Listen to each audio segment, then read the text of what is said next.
বাবু।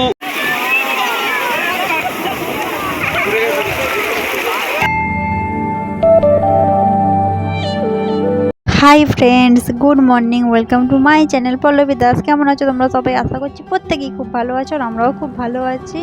তো দেখো, আমরা যেহেতু সানডে এসেছি, আজ কী বার বলো তো? আজ টিউসডে। আমরা তো তোমরা জানোই যে সানডে এসেছি, বিকালে ঘুরতে বেরিয়েছি। বেরানোর পরে ঘুরে টুরে রুমে গেছি। আর মানডে দুপুরবেলা বেরিয়েও আমাদের কিছু হলো না, কারণ মানডে সকাল থেকে প্রচণ্ড বৃষ্টি ছিল, যার জন্য কিন্তু আমরা সমুদ্রে নামতে পারলাম না।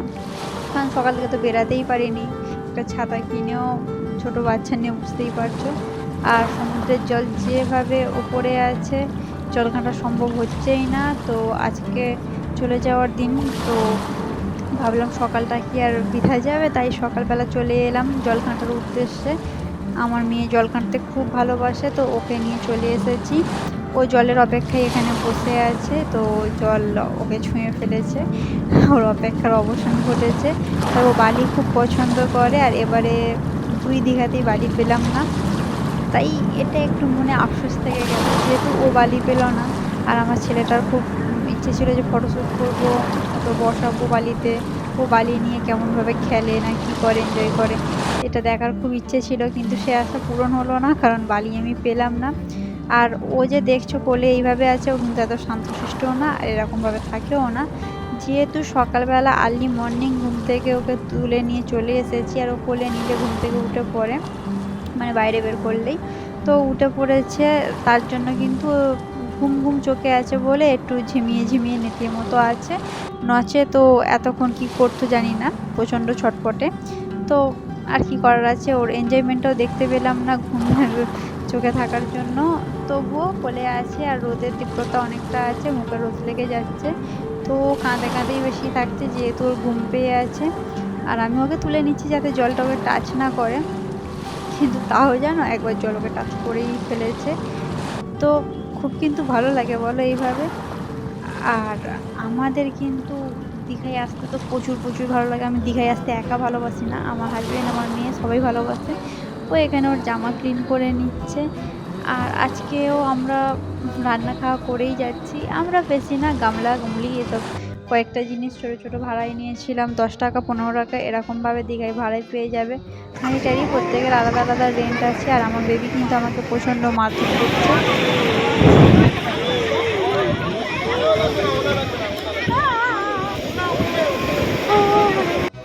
একটু অ্যাক্টিভ হয়ে আমাকে মারধর করে নিল।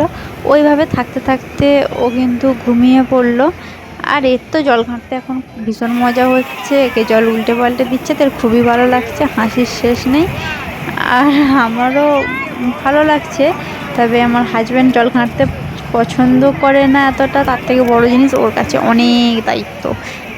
ও বলে আমাদের 3 জনের দায়িত্ব নাকি ওকে নিতে হয়। তো যাই হোক, ওর কাছে ব্যাগের দায়িত্ব, ফোনগুলো আছে, আর ছেলেটাও ওর কাছে আছে। তো ও চুপচাপ দাঁড়িয়ে আছে, কয়েকটা ভিডিও করে দিয়েছে, নচেত আমি সেলফ ভিডিও করেছি। তো এখানে বেশিক্ষণ থাকা যাবে না, কারণ রুম ছাড়ার টাইম হয়ে যাচ্ছে, রুমটা ছেড়ে দিতে হবে, দিয়ে চলে যেতে হবে আবার বাড়ি।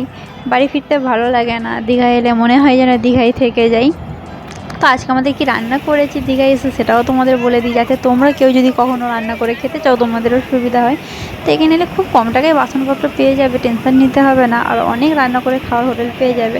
তোমরা যদি চাও যে কোন কোন হোটেলে রান্না করে খাওয়া যায় আমার থেকে জানতে, তো আমি তোমাদের একটা সেপারেট ভিডিও করে বলে দেবো, তাহলে তোমরা আমাকে কমেন্ট করে রাখো, আমায় কমেন্ট করো, আমি খুব শীঘ্রই তোমাদের সাথে একটা ভিডিও শেয়ার করব। তো দেখো, এখানে আমরা আজকে রান্না করেছি চিকেন। যেহেতু মর্নিংয়ে, তাই ফিশ টিস পাওয়া যাবে না তা না, কিন্তু ফিশ টিস কাটাকুটি কেটেও দেয়, তাই চিকেন রান্না করে খেয়ে দিয়ে দেখো। আমরা কিন্তু হোটেলের রুম তো তোমাদের দেখাইনি, আর এটা হচ্ছে রিসেপশান। চলে যাব, গেটটা দেখিয়ে দিলাম। আমার হাজব্যান্ড যা যা ফর্মালিটিস আছে কমপ্লিট করে নিচ্ছে, এরপরে আমাদের যাওয়ার পালা। আর ওকে ঘুম থেকে তুলে নেওয়ার জন্য ও সেইভাবেই আছে, ও কিন্তু অ্যাক্টিভ না, ও একটু একটু ঘুমিয়ে পড়বে, একটু একটু উঠবে, এইভাবেই চলবে। আর ফেরার জন্য অন্যবারে না আরও কান্নাকাটি করি, এবারে একটু কম কান্নাকাটি করছি। ও কারণ এবারে জানি কেঁদে আর কী হবে, যেতে তো বাড়ি হবে। আমার হাজব্যান্ডের কাজের প্রচুর প্রেশার, আর বেশি দিন থাকলে হবে না। তো মেয়ে ফার্স্টবার টোটোয় একা বসেছে, মানে একটা সিটে একা বসেছে। আমার হাজব্যান্ড ওর হাতটা ধরে রেখেছে, একা মোটেও নেই। আর আমরা বাসে এসেছি, বাসে এসে এতটা ভালো লাগেনি, কারণ আমার মেয়ে বাসে পছন্দ করছিল না, তার জন্য ট্রেনে ফিরছি। আর তাম্রলিপ্ত এক্সপ্রেসের টিকিট পাইনি, তার জন্য আমরা কিন্তু যাচ্ছি আজকে লোকাল ট্রেনে করে। তো লোকাল ট্রেনের এক্সপিরিয়েন্সটাও খুব খারাপ নয়, ভালোই। তো দেখো টোটো সিনটা আরেকটু তোমাদের দেখিয়ে দিলাম, কারণ আমার মেয়ে নিজেকে দেখতে খুব ভালোবাসে, আর ওর এই ফিলিংসগুলো, আর এই দেখো ও এখানে এসে কিন্তু খুশি হয়ে গেছে। আর মেয়ে তো সারাক্ষণ জানলার ধারে দাঁড়িয়ে দাঁড়িয়ে গেছে, আর বাসে এই আনন্দটা কোথায়। তো লোকাল ট্রেনে দীঘা যেহেতু কম রাস্তা, খুব অসুবিধা হবে না, ভালোই লাগবে। আর যেহেতু ট্রেনে ফ্যান চলে, আর আমরা কম বাজেটে যেহেতু আসি, এসি বাসে তো আসি না, তো বাসে ফ্যানও চলে না, বাসে প্রচণ্ড গরমে কষ্ট হয়। বাসে সবথেকে বড় জিনিস ঝাঁকুনি হয়, ছোটো বাচ্চা নিয়ে ওই ঝাঁকুনিটাই খুব অসুবিধা। এখানে কোনো ঝাঁকুনি নেই, চুপচাপ শান্ত পরিবেশে যাবে, এটাই কিন্তু খুব ভালো লাগে। এখানে ওকে খাওয়াতে দাওয়াতে কোনো প্রবলেম হয়নি, যেটা বাসে প্রবলেম হচ্ছিল, কারণ ও নিজেও ঠিক করে খেতে পারে না, করতে পারে না। তো যতটা স্মুথ জার্নি হবে ততটাই ভালো। তো যাই হোক, আজকে লোকাল ট্রেনে করে ফিরছি ফার্স্টবার। আমি এর আগে কোনোদিন লোকাল ট্রেনে ফিরিনি। ও বিন্দাস আছে, খুব খুশি আছে। গরম হচ্ছিলো ভেবে প্যান্টটা খুলে দিয়েছি। ও ট্রেনের এদিকে সেদিকে খেলাধুলা করছে, কোনোভাবে থাকবে না এক জায়গায়। তো আমার কোলেও ছিল, কিন্তু আমার শরীরটা এতটা ভালো লাগছে না, আমি রাত জেগে থাকি। তো আমি ওই জন্য এখন শান্তশিষ্ট আছি। তো দেখো বাড়ি এসে ভীষণ টায়ার্ড হয়ে পড়েছি। বাই, দেখা হবে নেক্সট ভিডিওতে।